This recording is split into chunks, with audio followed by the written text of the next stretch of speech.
When did Islam come to Somalia?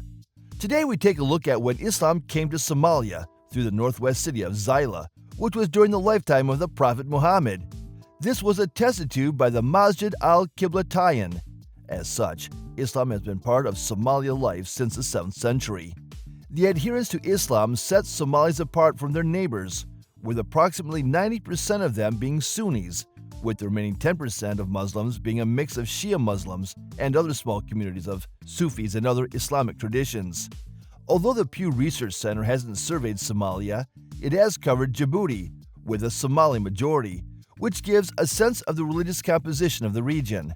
Basic history.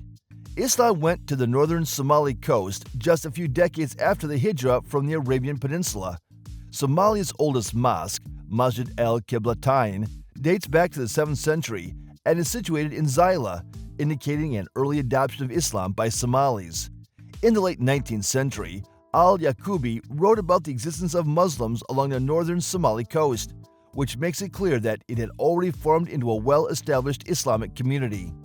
In the 9th or 10th century, Zeila emerged as a prime center of Islam and commerce.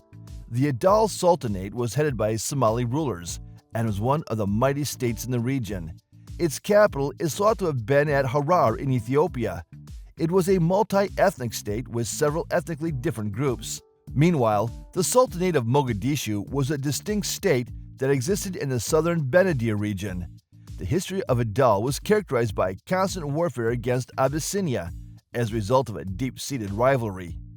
In 1332, the king of Adal was killed in a military operation to stop the advance of the Abyssinian emperor Amda Seyon I on Zeila. Upon the death of the last sultan of Ifat, Saad ad-Din II was killed by Emperor Dawit I in 1410. His children escaped to Yemen before returning in 1415. In the early 15th century, the capital of Adal had moved inland to Dakar, where it was restored by Sabr ad-Din II. From the relocation period. About 100 years later, the capital of Adal moved to Harar.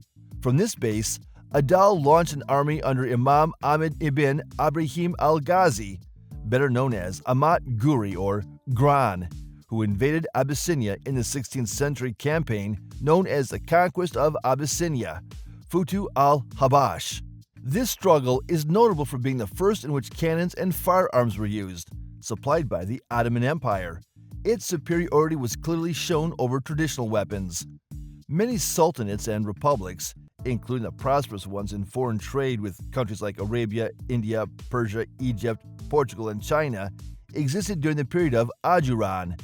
These include Merka, Mogadishu, Barawa, and Hobyo. In the 15th century, Mogadishu was described by Vasco da Gama as a big city with many storied houses, magnificent palaces, and hundreds of mosques with cylindrical minarets. Modern era and Islamic leadership. In the mid-20th century, the position of religious leaders was greatly diminished as their legal and educational duties were transferred to secular authorities. After the 1969 revolution, Siad Barre's regime imposed scientific socialism, which further reduced the role of religious leaders.